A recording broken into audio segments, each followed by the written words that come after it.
Vamos a hablar sobre esta patología que está referida a la polimialgia reumática. No sé si alguna vez han escuchado hablar respecto a la polimialgia reumática. Y algo más antes de que comencemos. Se nos ha solicitado desde las autoridades de la carrera, desde la jefatura, sé que no debería ser así, pero que a los estudiantes se les indique la obligación que tienen de entrar al módulo, revisar el material que se les da, las clases que se les ha puesto, las diapositivas, todo el material de apoyo pedagógico que por lo visto los estudiantes no están aprovechando. Y en nuestra materia tenemos la temática de cada una de las clases, y ya depende de cada uno. Yo no voy a obligar a nadie a que sea buen estudiante o buen médico, ya depende de cada uno. Pero sería lo ideal, lo que les decía el primer día de clases, que cada estudiante entre a la clase ya por lo menos con un conocimiento previo referido a la materia. Por lo menos ya deberían saber qué es una polimialgia reumática. Como les digo, ya depende del interés que cada uno le vaya a dar a su estudio. Vamos a desarrollar entonces este tema el día de hoy. ¿Qué vamos a hablar respecto a la polimialgia reumática? Es una patología relativamente frecuente, relativamente común en nuestro medio, causante de dolor articular. No encaja dentro de los diagnósticos de artritis reumatoidea, no encaja en los diagnósticos, con el diagnóstico de una artrosis, de una artritis séptica, todo lo que hemos aprendido hasta ahora. Pero gracias al desconocimiento que se tiene sobre este tema, en muchas ocasiones ha sido sobreestimado, se lo ha pasado por alto y se deja como un paciente como artritis sin serlo. ¿Qué vamos a indicar respecto a la polimialgia reumática? Que es una patología de características inflamatorias. Es un proceso inflamatorio a nivel de articulaciones. Presenta dolor. Clínicamente, el dolor se localiza a nivel de ambas cinturas. Supongo que saben a qué me refiero cuando estoy hablando de ambas cinturas. No se refiere a la cadera izquierda y a la cadera derecha, ¿verdad? Estamos hablando de la cintura pélvica y la cintura escapular. Esta patología típicamente va a comprometer con un cuadro inflamatorio a la cintura pélvica, la cintura escapular y a nivel cervical, las localizaciones más comunes y más frecuentes para la polimialgia reumática, donde como sintomatología clásica se va a presentar dolor articular de intensidad variable dependiendo de la magnitud de la enfermedad, del tipo de tratamiento que el paciente hubiera realizado, y que además va a depender del número de articulaciones comprometidas, y que además se caracteriza por presentar rigidez matutina. Hemos visto que la rigidez matutina es una característica clínica de la artritis reumatoidea. pacientes que despiertan con los dedos de las manos, las articulaciones interfalángicas y metacarpofalángicas, típicamente rígidas, dolorosas, que impiden un adecuado movimiento, y este movimiento se va normalizando con el transcurso del día. En la polimialgia reumática se presentará rigidez articular de presentación matutina con similares características a las que hemos mencionado en la artritis reumatoidea. Puede asociarse a otra patología que es la arteritis de la arteria temporal, arteritis, inflamación de la arteria. Estamos hablando principalmente de la arteria temporal. A esta patología se la conoce como arteritis de células gigantes.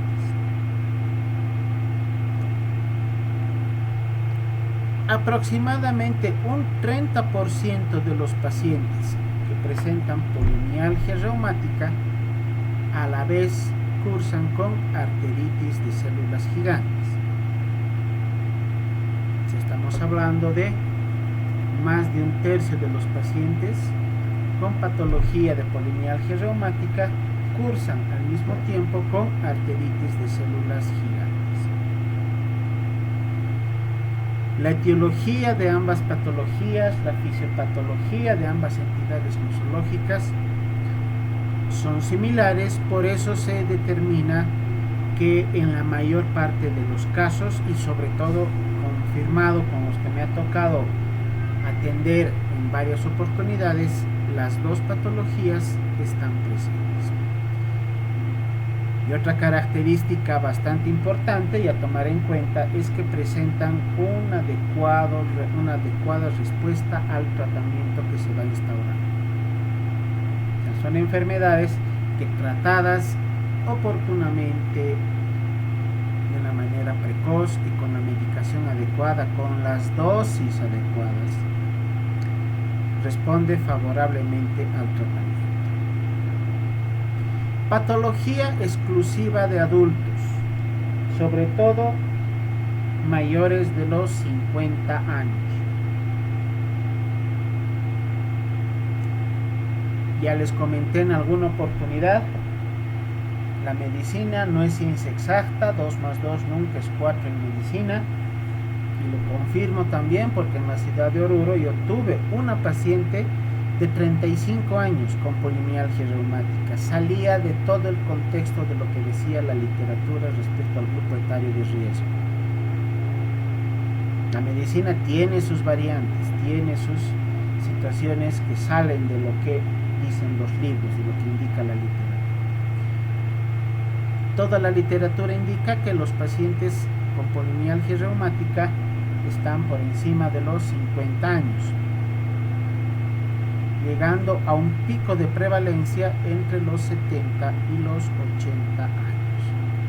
Al igual que hemos hablado en el lupus, el sexo tiene, más bien la enfermedad tiene una predilección por el sexo femenino.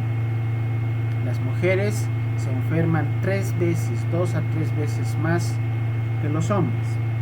De los pacientes que yo he atendido, todas han sido mujeres. En tantos años que llevo de médico, nunca me tocó un paciente con polimialgia reumática varón. Todas han sido mujeres. Es una enfermedad bastante frecuente. Después de la artritis reumatoidea, se considera la segunda enfermedad reumática sistémica en adultos. La cantidad de pacientes con polimialgia reumática es mucho mayor que, por ejemplo, pacientes con lupus, es mayor que los pacientes con artritis séptica o gota. Es una enfermedad bastante frecuente. La literatura también indica que existe mucha predisposición familiar, o sea, es una enfermedad que puedan tenerla la mamá, los hijos, los tíos, los primos, los nietos. O sea que tiene un gran componente genético. Y esta literatura que he podido o que he logrado revisar para esta clase nos habla sobre todo de los grupos raciales en el continente europeo como los más afectados,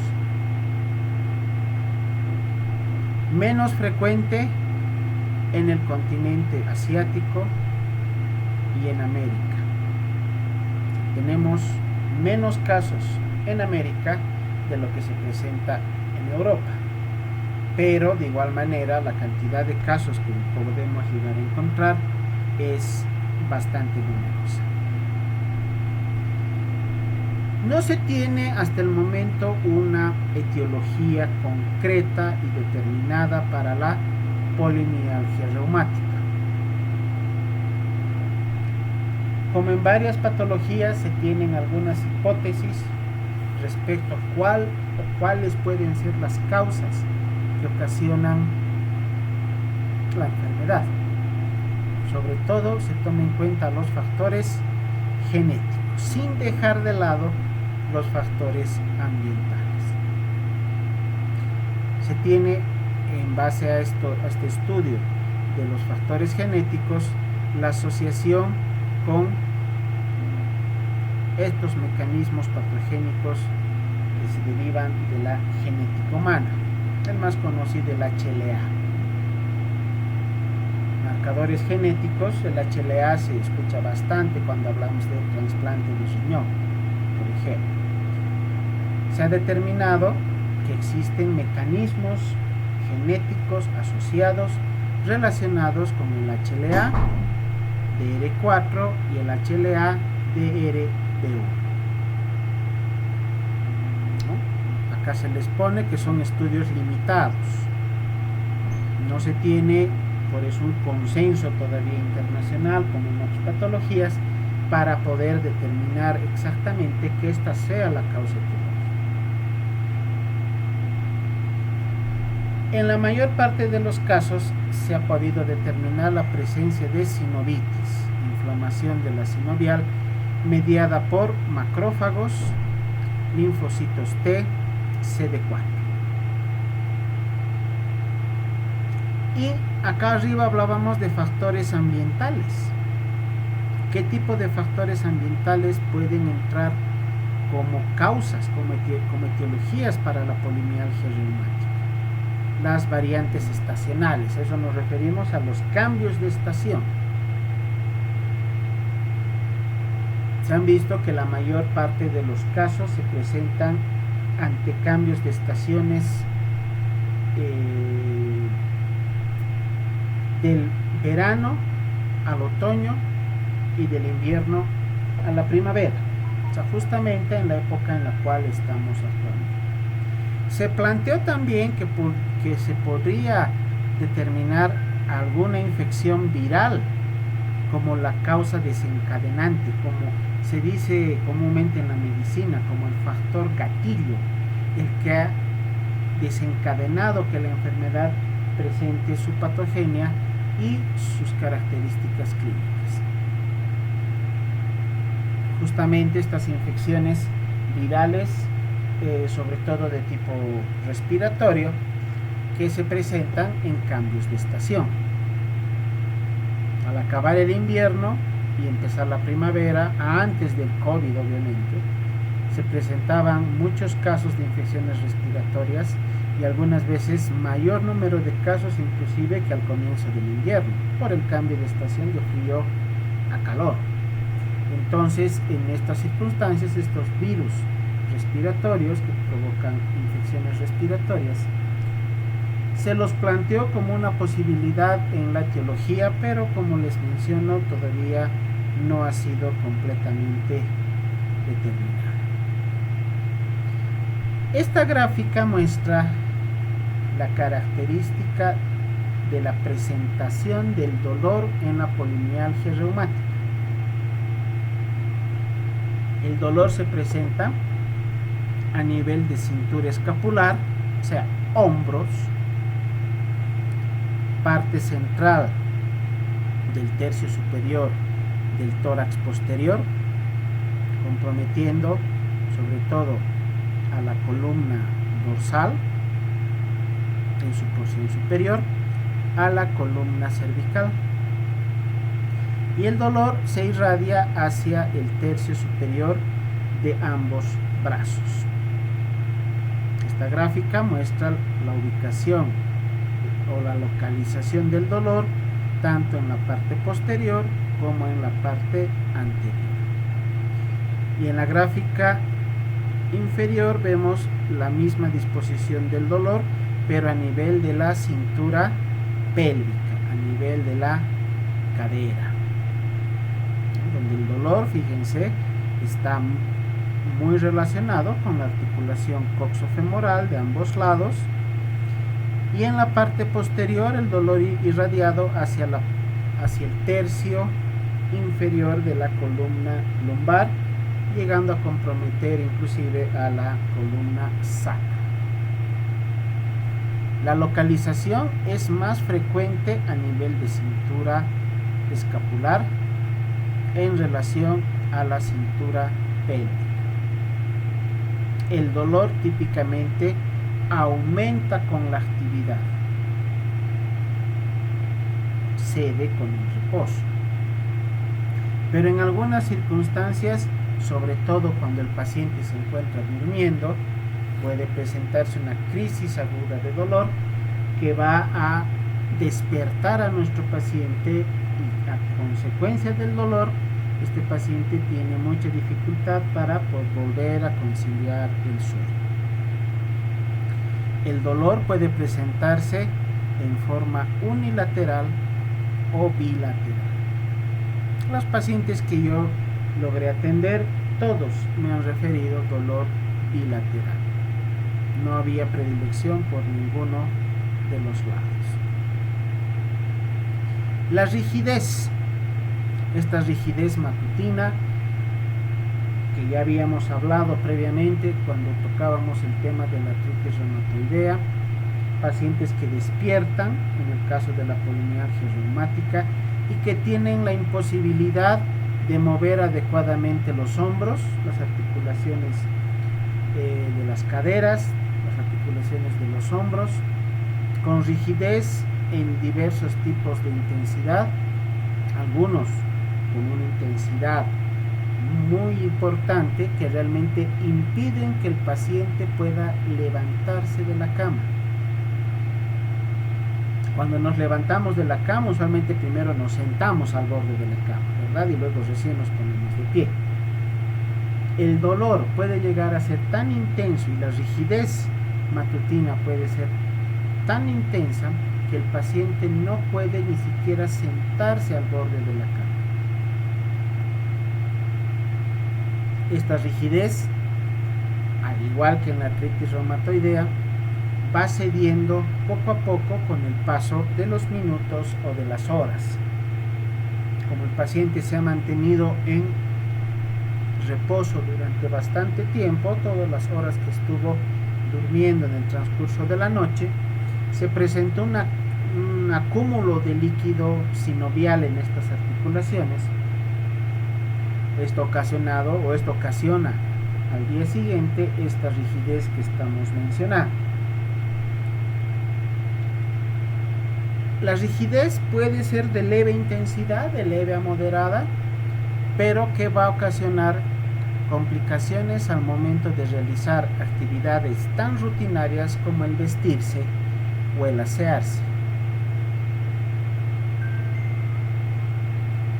¿Qué tipo de limitación nos da esta rigidez articular? No permite realizar movimientos de flexión y de rotación, sobre todo de las articulaciones que están comprometidas. Acá colocamos justamente eso. El paciente no puede levantar los brazos a 90 grados, como vemos en la gráfica inferior.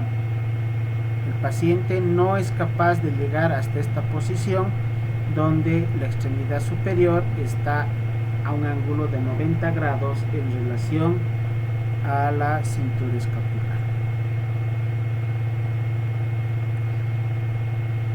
Se conoce como el fenómeno del gel a la rigidez tras la inactividad durante el día.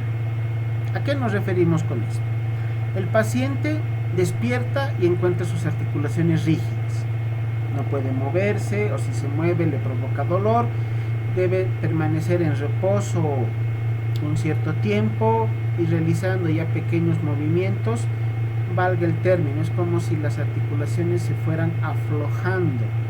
De lo que estaban duras, se van aflojando poco a poco y resulta que en algún momento el movimiento ya es normal. Y mientras se encuentran en actividad, caminan, están realizando las actividades laborales, actividades en la casa, dependiendo de qué tipo de actividad realice el paciente, la rigidez desaparece.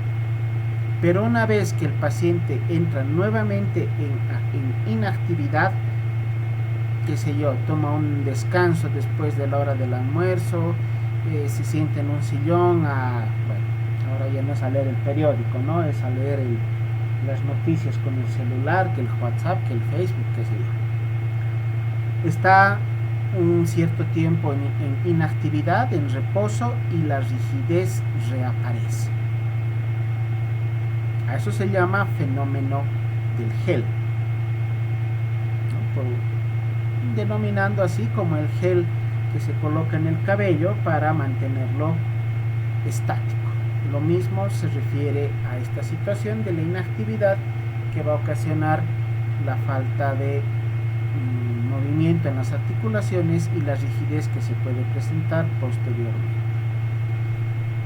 Por lo tanto, vamos a concluir que existe, tanto en los movimientos activos y pasivos, rangos de movimiento muy limitados a nivel del cuello y en ambas cinturas, tanto en la cintura escapular como en la cintura pélvica. Rangos muy disminuidos, o sea, rangos de movimiento muy disminuidos. Pero tomen en cuenta que esta inactividad, esta rigidez que se presenta tras la inactividad, poco a poco va cediendo y llega un momento en que el paciente mueve todas sus articulaciones en forma normal hasta que nuevamente entra en inactividad y la rigidez reaparece. Otras manifestaciones que el paciente nos puede referir o en que podemos encontrar: sinovitis y bursitis, inflamación de las membranas sinoviales articulares y de las bursas. Esto se encuentra aproximadamente en el 50% de los pacientes y en articulaciones periféricas. No son exclusivas de la cintura escapular y pélvica o del cuello. Estamos hablando que la sinovitis y bursitis podemos encontrar en rodillas, muñecas, articulaciones metacarpofalángicas. Acá también podríamos incluir a tobillos y a las articulaciones metatarsofalángicas a nivel de las extremidades inferiores. Estas manifestaciones pueden ser asimétricas, usualmente son asimétricas. La sinovitis y bursitis también puede comprometer a los hombros y a las caderas, que es donde se aloja la principal patogenia de la polimialgia reumática, y además se puede acompañar de edema a nivel de manos, a nivel de muñecas, a nivel de los tobillos o a nivel del empeine, lo que llamamos el torso del pie. Si no conocemos este dato del edema en la polimialgia reumática, fácilmente podemos confundir con un edema de origen cardíaco, un edema de origen renal, un edema de origen carencial o de origen hepático, que son las causas principales para la presentación de edema. Este edema en la polimialgia reumática no se presenta por retención hídrica, se presenta por una tenosinovitis, por la inflamación de los tendones y de las membranas sinoviales de las articulaciones. que llega a inflamar a tal punto la articulación que se presenta como edema. Debemos obviamente descartar si por debajo no está presente además algún otro tipo de patología sistémica que hemos mencionado previamente. Y también en estos pacientes podremos encontrar distintos grados de pérdida de fuerza muscular. Esta pérdida de fuerza muscular es muy variada, como les decía previamente, dependiendo de la magnitud de la enfermedad, del compromiso de las articulaciones, del tratamiento que el paciente pueda realizar. Y esta pérdida de fuerza muscular se evalúa en base a la escala de Daniels.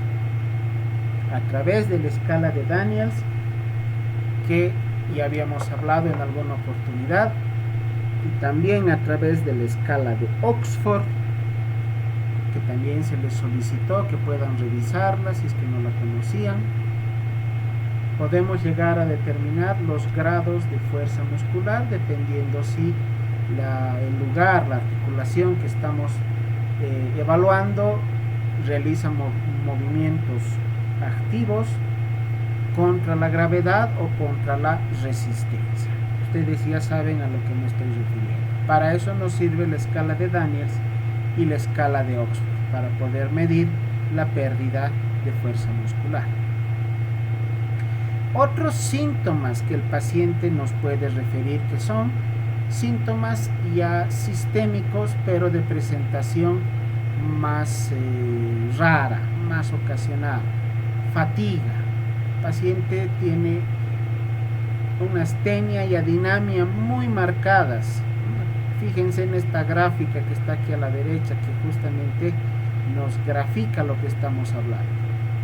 El paciente siente que las extremidades son como bloques de cemento que ocasionan mucha dificultad y mucho dolor al movimiento. Esto ocasiona un grado de astenia y adinamia muy marcado.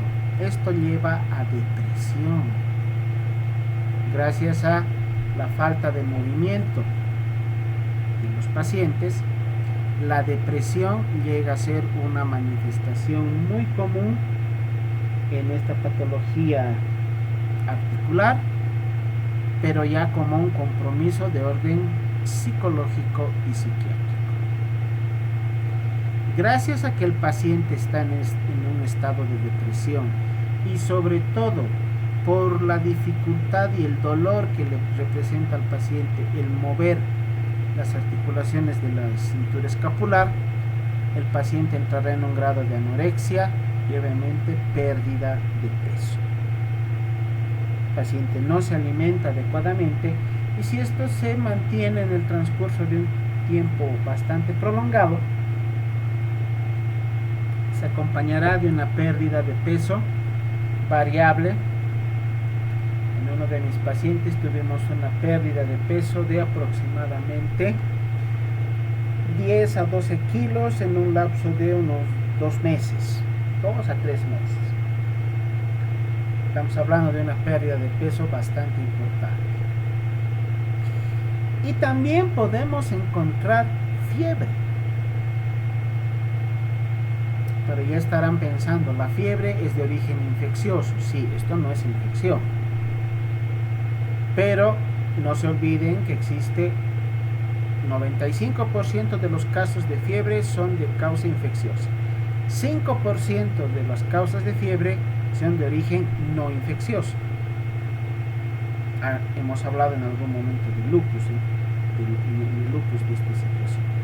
Cuando encontramos fiebre, son pacientes que ya están cursando con arteritis de las células gigantes, la arteritis de la arteria temporal. Al ser un cuadro inflamatorio, estamos hablando ya en general de las vasculitis, se puede acompañar con fiebre como una manifestación sistémica de un cuadro infeccioso. Al encontrar un paciente con polimialgia reumática que cursa con fiebre, con seguridad este paciente además cursa con arteritis de células gigantes. No estaríamos con un caso aislado de polimialgia reumática. Estaríamos hablando ya de un caso de arteritis de células gigantes que acompaña a la polimialgia reumática. Una vez que realizamos el estudio clínico de nuestro paciente y que nos planteamos diagnósticos presuntivos, el siguiente paso, la siguiente actividad es el de solicitar los estudios complementarios correspondientes y necesarios para este paciente. No existe un laboratorio que sea específico para la polimialgia reumática, pero podemos encontrar a los reactantes de fase aguda elevados, a la velocidad de sedimentación globular o la VES, más de 50 milímetros por hora. El valor normal es hasta 10 como máximo. Acá podemos encontrar más bien a los pacientes con valores de la velocidad de sedimentación globular mayor a 50 milímetros por hora. Y también vamos a encontrar la PCR fuera de rango. Al ser estos dos estudios considerados como reactantes de fase aguda, son inespecíficos. Hemos mencionado estos dos estudios en la mayor parte de las patologías reumatológicas que hemos estudiado hasta el momento. Por lo tanto, en esta patología también nos servirán como un apoyo secundario para el diagnóstico. Podemos encontrar o podemos solicitar más bien varios tipos de anticuerpos, factor reumatoideo, el péptido cíclico citrulinado, que usualmente son negativos. Gracias a esto es que podemos realizar el diagnóstico diferencial con la artritis reumatoidea. Algunos pacientes cursan con anemia normocítica. Muy pequeño porcentaje de pacientes, pero a tomar en cuenta que también es otro hallazgo que podemos encontrar en los laboratorios. El recuento leucocitario estará elevado, encontraremos leucocitosis cuando ya se tiene un proceso inflamatorio muy severo de las articulaciones comprometidas y al mismo tiempo cuando el paciente ya está cursando con arteritis de células gigantes. Podemos encontrar además elevación de enzimas hepáticas, lo cual no significa que la patología esté produciendo una hepatopatía, sino que se convierte en una reacción propia del organismo, la elevación transitoria de las transaminasas, sobre todo cuando ya se tiene la arteritis de células gigantes. Esta elevación no es tan importante como en una hepatitis, donde los valores de las transaminasas están entre 3 hasta 5 veces por encima del valor normal. Las transaminasas tenemos el valor hasta 40. En una hepatitis puede subir a más de 1000.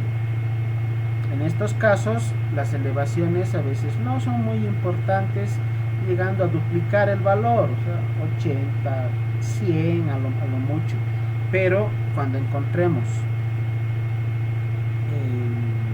estas transaminasas elevadas, ya debemos sospechar, al igual que cuando hablábamos de la fiebre, que el paciente, además de la polimialgia reumática, está presentando la arteritis de células gigantes. Al sacar las radiografías de las articulaciones comprometidas, usualmente no vamos a encontrar ningún tipo de alteración. No encontramos alteraciones en los huesos que conforman las articulaciones ni en la misma articulación. De igual manera, los estudios de gabinete como la ecografía articular, la tomografía o la resonancia magnética, usualmente no nos dan mayores datos porque nos llegan a reportar como articulaciones dentro de parámetros normales. En algunas circunstancias nos podrán reportar como un proceso inflamatorio sinovial de predominio extraarticular. En estos casos, en la lista que estamos mencionando acá abajo. Pero básicamente las pruebas de diagnóstico, los estudios complementarios de gabinete no son útiles para la polimialgia reumática. Los estudios de laboratorio nos pueden ayudar parcialmente en el diagnóstico, pero entonces sobre todo el diagnóstico es clínico. ¿Cómo realizamos este diagnóstico? A través de los datos de la historia clínica, tomando en cuenta la edad del paciente, si se encuentra dentro del grupo etario de riesgo que hemos mencionado, presencia de rigidez matutina, dolor y la duración de los síntomas mayor a un mes. Por lo menos la duración de los síntomas debe ser de un mes. Entonces, en la historia clínica debemos determinar las características de los síntomas que hemos mencionado, la presencia de edema, determinar si hay inflamación articular, el dolor y la debilidad muscular, poner en práctica, utilizar la escala de Daniels, la escala de Oxford para poder determinar el grado de pérdida de fuerza muscular. Debemos además verificar si el paciente no tiene la pérdida de peso, presencia de fiebre, si no cursa ya con un cuadro depresivo, para lo cual podríamos solicitar una interconsulta con psiquiatría para que nos dé una mano en este punto. Datos clínicos que sugieran la presencia de arteritis de células gigantes, cefalea, sobre todo de tipo pulsátil, a nivel de la arteria temporal. Cefalea pulsátil continua, permanente, de una intensidad de moderada a severa a nivel de la arteria pulmonar. Claudicación de la mandíbula, o sea, claudicación del maxilar inferior. Hipersensibilidad del cuero cabelludo, acá hay un error de taipeo, no es cuerpo, es cuero cabelludo. Sobre todo en las zonas, en la zona temporal y las zonas adyacentes al área temporal, existe una hipersensibilidad. Apenas se toca con los dedos, se está realizando una palpación superficial en la piel de la cabeza y el paciente ya refiere dolor. Y también en algunos casos muy contados, casos muy raros, podemos encontrar diversos tipos de alteraciones visuales. ¿Qué tipo de alteraciones visuales encontraremos en estos pacientes? Disminución de la agudeza visual en diversos grados o lo que llamamos ceguera nocturna, ¿no? La dificultad para que el paciente pueda llegar a observar adecuadamente en la noche o en ambientes que tengan poca luz.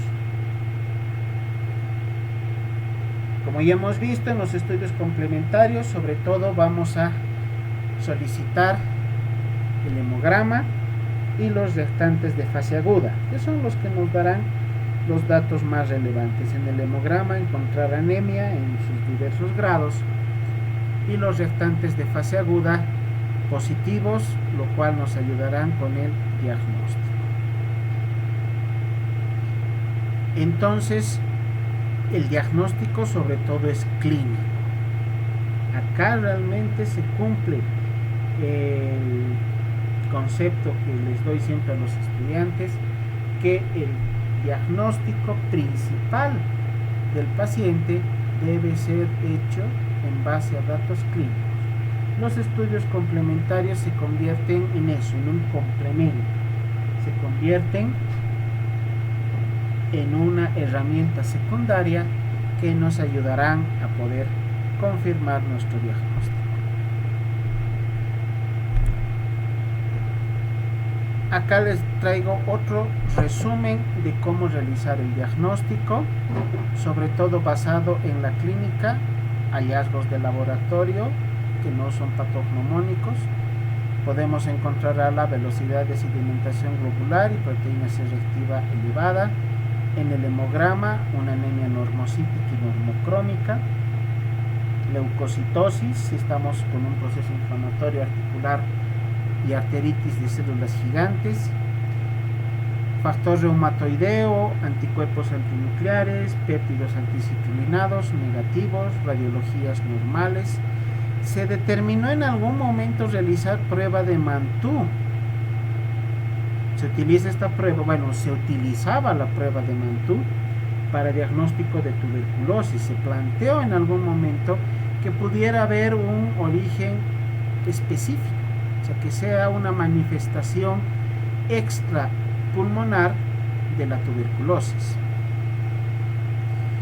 No se ha logrado determinar exactamente que el bacilo de Koch sea un agente etiológico. Antes se utilizaba la prueba de Mantoux. Si realizamos una artroscopía para poder tomar una muestra para biopsia, vamos a encontrar sinovitis, inflamación de la membrana sinovial.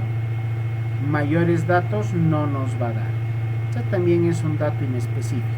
¿Nos ayuda en el diagnóstico? Sí, pero ¿para qué realizar una artroscopía si vamos a tomar una muestra de biopsia que nos va a decir lo que ya sabemos? O sea, la biopsia estará determinada para casos muy especiales en los cuales los datos clínicos no sean muy relevantes y que necesitemos algún otro apoyo para el diagnóstico. Entonces, en base a esto, debemos tomar en cuenta los criterios diagnósticos. Como en las otras enfermedades reumatológicas que ya hemos hablado previamente, nos apoyaremos en los criterios diagnósticos. Edad mayor a 65 años, duración de la enfermedad por lo menos de un mes, mayor a 2 semanas desde el comienzo de los síntomas, dolor bilateral, sobre todo a nivel de la cintura escapular, el embaramiento, lo que se llama también la rigidez matutina con una duración mayor a 1 hora, presencia de depresión, además de pérdida de peso, sensibilidad bilateral de ambos brazos, aumento de la sensibilidad, y la velocidad de sedimentación globular o eritrosedimentación mayor a 40 milímetros por hora. Para el diagnóstico se necesitan mínimamente 3 criterios.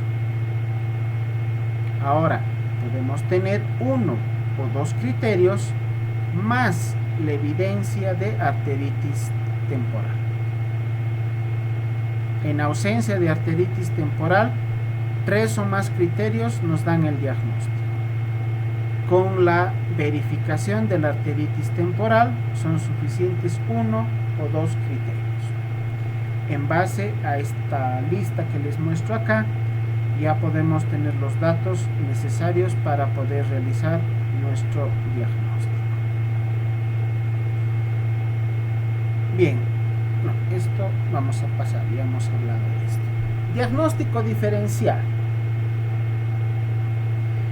El diagnóstico diferencial sobre todo lo vamos a realizar con la artritis reumatoidea en vista de que existen muchas similitudes clínicas, la presencia de dolor, la localización del dolor articular, la presencia de la rigidez articular. Entonces debemos tomar en cuenta los criterios diagnósticos que hemos aprendido para artritis reumatoidea, ponerlos en práctica y comparar con los criterios diagnósticos que acabamos de mencionar para poder hacer el diagnóstico diferencial. Tenemos este síndrome que es raro, miren, RS3PE.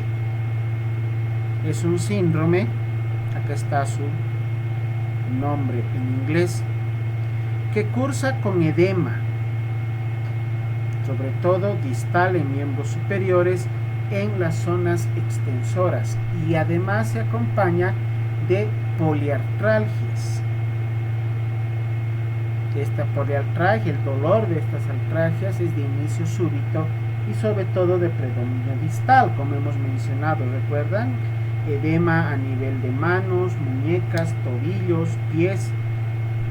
Entonces este síndrome entrará dentro del concepto de los diagnósticos diferenciales para la polimialgia reumática. Y otro tipo de enfermedades que comprometan al aparato muscular y esquelético: las bursitis, el síndrome del manguito rotador, algunas patologías que cursan con inflamaciones monoarticulares, inclusive artritis traumáticas, son las que deben ingresar en el diagnóstico diferencial. Algunas otras patologías también a tomar en cuenta como diagnósticos diferenciales: al mieloma múltiple, que tiene también características clínicas parecidas, sobre todo alteraciones hematológicas y del dolor articular; el hiperparatiroidismo por un aumento de la producción de la paratormona; la osteomalacia, uso de algunos fármacos que van a ocasionar miositis; miopatías inflamatorias, ya hemos hablado de lo que es la dermatomiositis y la polimiositis; las fibromialgias, la endocarditis, el hipotiroidismo, el Parkinson, diversos tipos de vasculitis, las espondiloartropatías y cuadros de depresión ya de origen psiquiátrico, pero cuya etiología es ya distinta, ¿no? Ya son desórdenes psicológicos y psiquiátricos, pero también deben ser tomadas en cuenta en el diagnóstico diferencial. ¿Cómo realizamos el tratamiento? El tratamiento debe estar dirigido a poder controlar el dolor y la inflamación de las articulaciones comprometidas. Podemos utilizar AINES, pero por favor, en una historia clínica no me van a poner AINES, pónganme los nombres. Podemos usar ibuprofeno, 400 miligramos vía oral cada 12 horas. Podemos utilizar diclofenaco sódico, 50 miligramos vía oral cada 12 horas o 75 miligramos intramuscular cada 12 horas.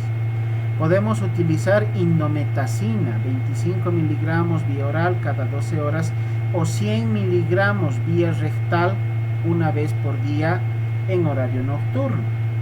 Podemos utilizar el meloxicam, 15 miligramos vía oral cada 24 horas o 15 miligramos intramuscular también cada 24 horas.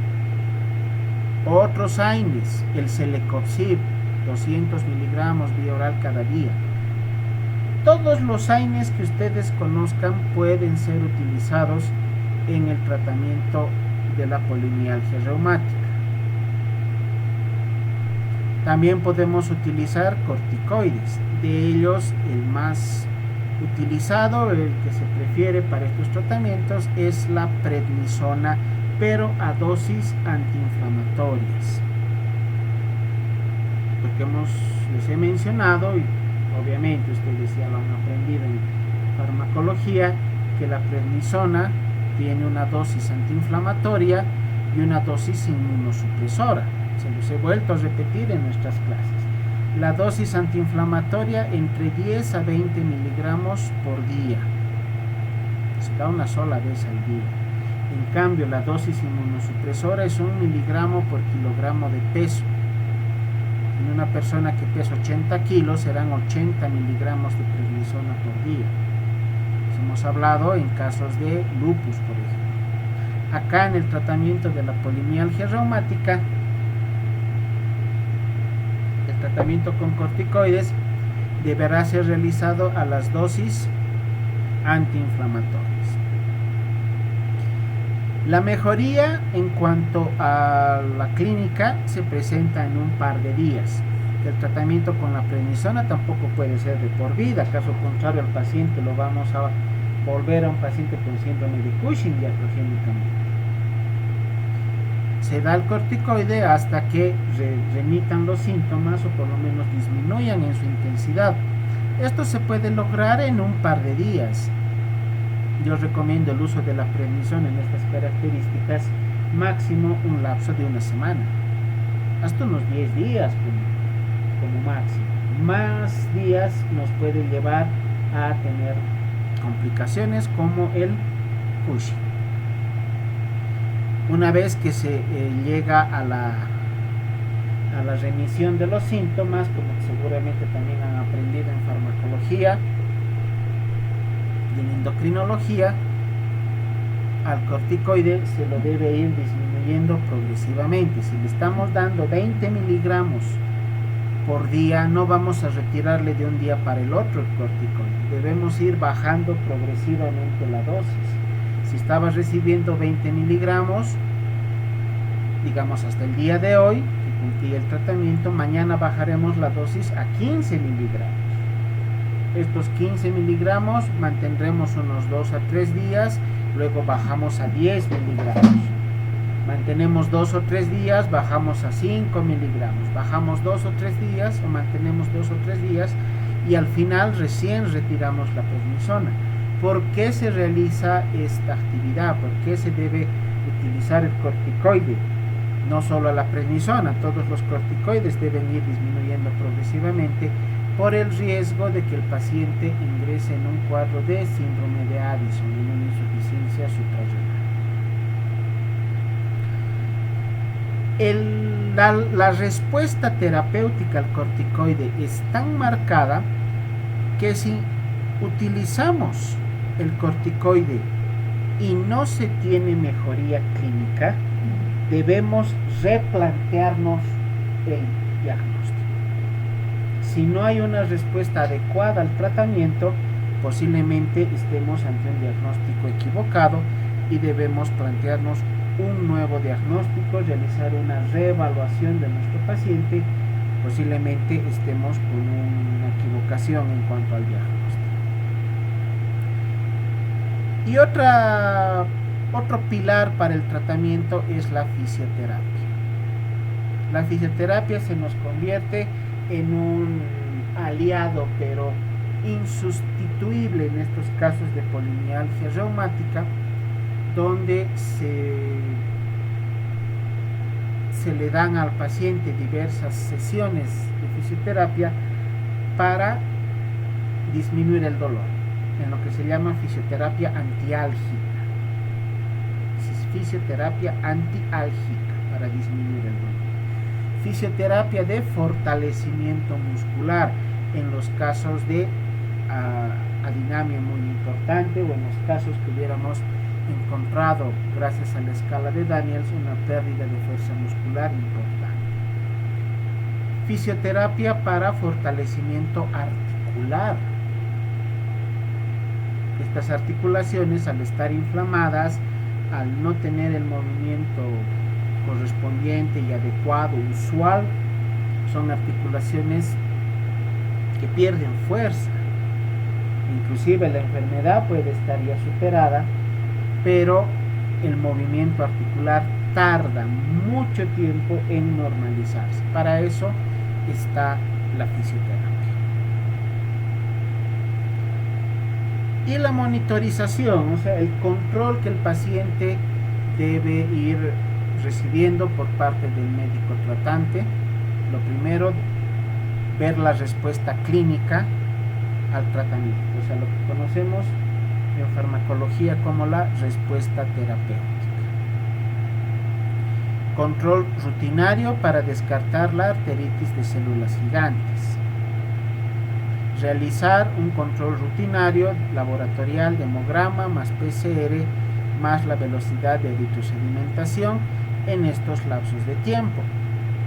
2 meses después del tratamiento, después de haber concluido el tratamiento, y posteriormente un control entre 3 a 6 meses. O sea, más o menos unas 2 a 4 veces por año, dependiendo de las características de cada paciente. Si se ha utilizado corticoides, siempre controlar que el paciente no hubiera ingresado en un estado de osteoporosis. Y lamentablemente la exacerbación de la patología, lo que conocemos comúnmente como recaída de la enfermedad, es muy frecuente.